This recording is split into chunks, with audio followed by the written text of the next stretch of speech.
അസ്സലാമു അലൈക്കും friends, welcome to my channel Kichees creations. ഇന്നും നമ്മളൊരു ക്രാഫ്റ്റ് വീഡിയോ ആയിട്ട് തന്നെയാണ് വന്നിട്ടുള്ളത്. നമ്മളിന്ന് ഒരു ഫ്ലവർ മേക്കിംഗ് വീഡിയോ ആണ് ചെയ്യാൻ പോകുന്നത്. ഇത് നമ്മൾ പ്ലാസ്റ്റിക് കവർ കൊണ്ടാണ് ഈ ഫ്ലവർ മേക്കിംഗ് വീഡിയോ ചെയ്യുന്നത്. അപ്പോൾ അത് വളരെ ഈസിയാണ് കേട്ടോ, എല്ലാവർക്കും പെട്ടെന്ന് ചെയ്യാം. പക്ഷെ ചെയ്തെടുത്ത് കഴിഞ്ഞിട്ടുണ്ടെങ്കിൽ കാണാൻ നല്ല ഭംഗിയായിരിക്കും. ഇതുപോലെ കുറേ കളറിലുള്ള കവറാണെങ്കിൽ നമുക്ക് ഒരുപാട് ഫ്ലവേഴ്സ് ഇതുപോലെ ചെയ്തെടുക്കാം. വളരെ ഈസിയാണ്. അപ്പോൾ ഇത് എങ്ങനെയാണ് ചെയ്യുന്നതെന്ന് നമുക്ക് നോക്കാം. അതിനു മുമ്പായിട്ട് എൻ്റെ ചാനൽ സബ്സ്ക്രൈബ് ചെയ്യാത്ത ഫ്രണ്ട്സ് ഉണ്ടെങ്കിൽ ഒന്ന് സബ്സ്ക്രൈബ് ചെയ്യാം. അപ്പോൾ നമുക്കൊന്ന് വീഡിയോയിലേക്ക് പോകാം.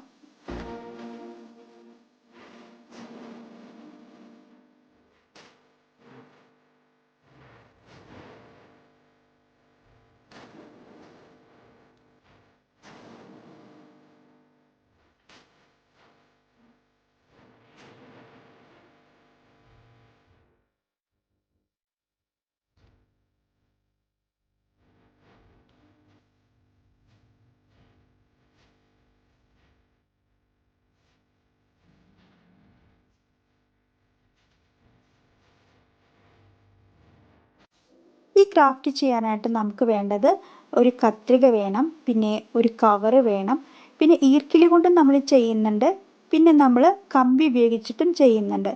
അപ്പോൾ രണ്ട് രീതിയിൽ നമ്മളിത് ചെയ്ത് കാണിക്കുന്നുണ്ട്. ആദ്യം നമ്മൾ ഈ വീഡിയോയിൽ കാണുന്നത് പോലെ കവറിൻ്റെ രണ്ട് സൈഡും ഇതുപോലെ കട്ട് ചെയ്തെടുക്കാം.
ഇനി നമ്മൾ കട്ട് ചെയ്തെടുത്തില്ലേ, ആ കട്ട് ചെയ്തെടുത്തത് ഇതുപോലെ ഒന്ന് ചുരുട്ടി എടുക്കാം. ഈ ഞാൻ പറയുന്നതിനേക്കാളും നിങ്ങൾക്ക് വീഡിയോയിൽ കാണുമ്പോൾ കറക്റ്റായിട്ട് മനസ്സിലാവും. എന്നിട്ട് കവറിൻ്റെ ഓരോ ഭാഗത്ത് വെച്ചിട്ട് ഒരേ അളവിൽ ഇങ്ങനെ ഓരോ ഭാഗമായിട്ട് കട്ട് ചെയ്ത് എടുക്കാം.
അതുപോലെ തന്നെ നമുക്ക് ഈ ഒരു ഫ്ലവർ തന്നെ 2 കളറിൽ ചെയ്തെടുക്കാം. അതിന് വേണ്ടിയിട്ട് നമ്മൾ ഈ ചെയ്ത അതേ മെത്തേഡിൽ തന്നെ 2 കളറായിട്ട് യൂസ് ചെയ്യാം. എന്നിട്ട് ഇതുപോലെ ചെയ്യാം. ഇത്രയും നമ്മൾ കമ്പി വെച്ചാണ് ചെയ്തത്. ഇപ്പോൾ ലോക്ക്ഡൗൺ, കൊറോണ വൈറസ്, COVID-19 അതൊക്കെ കാരണം ഇപ്പോൾ ലോക്ക്ഡൗൺ ആണല്ലോ. അപ്പോൾ കടകളൊന്നും തുറക്കില്ല. അപ്പോൾ ഇതില്ലാത്ത ആൾക്കാർ ഇപ്പോൾ ഈർക്കിൽ കൊണ്ടും ചെയ്യാം കേട്ടോ. അതാണ് നമ്മൾ ഈർക്കിലും ചെയ്ത് കാണിക്കുന്നുണ്ട്. നമ്മളിത് കമ്പി കൊണ്ടും പിന്നെ ഈർക്കിൽ കൊണ്ടാണ് ചെയ്തത്. അപ്പോൾ കമ്പി ആയാലും ഈർക്കിലായാലും അങ്ങനെ കാണുമല്ലോ. അപ്പോൾ കറക്റ്റ് ആ ഒരു ലുക്ക് ഉണ്ടാകില്ല. അപ്പോൾ അതിന് ഞാൻ യൂസ് ചെയ്തിരിക്കുന്നത് സാറ്റിൻ റിബൺ ആണ്. സാറ്റിൻ റിബൺ എല്ലാ കളറിലും അവൈലബിൾ ആണ്. ഞാൻ ഇതിന് വേണ്ടി യൂസ് ചെയ്യുന്നത് ഗ്രീൻ ആണ്. അപ്പോൾ ഗ്രീന് കറക്റ്റായിട്ട് ഫെവിക്കോൾ വെച്ചിട്ടോ അല്ല നിങ്ങളുടെ അടുത്തുള്ള ഫെവി ഗൺ ഓർ എന്തെങ്കിലും ഒരു പശ കൊണ്ട് നിങ്ങൾക്ക് ഇത് ഒട്ടിച്ചെടുക്കാവുന്നതാണ് കേട്ടോ. അപ്പോൾ വളരെ ഈസിയാണ് ഇത് ചെയ്യാനായിട്ട്. അപ്പം നിങ്ങളെല്ലാവരും ഇതൊന്ന് ട്രൈ ചെയ്ത് നോക്കാം. അപ്പോൾ ഈ വീഡിയോ ഇഷ്ടപ്പെട്ടിട്ടുണ്ടെങ്കിൽ ലൈക്ക് ചെയ്യുക, ഷെയർ ചെയ്യുക, സബ്സ്ക്രൈബ് ചെയ്യാത്തവരുണ്ടെങ്കിൽ സബ്സ്ക്രൈബ് ചെയ്യാം. അപ്പോൾ ഇനി വേറൊരു വീഡിയോയുമായി വീണ്ടും കാണാം. അതുവരേക്കും ബൈ ഫ്രണ്ട്സ്.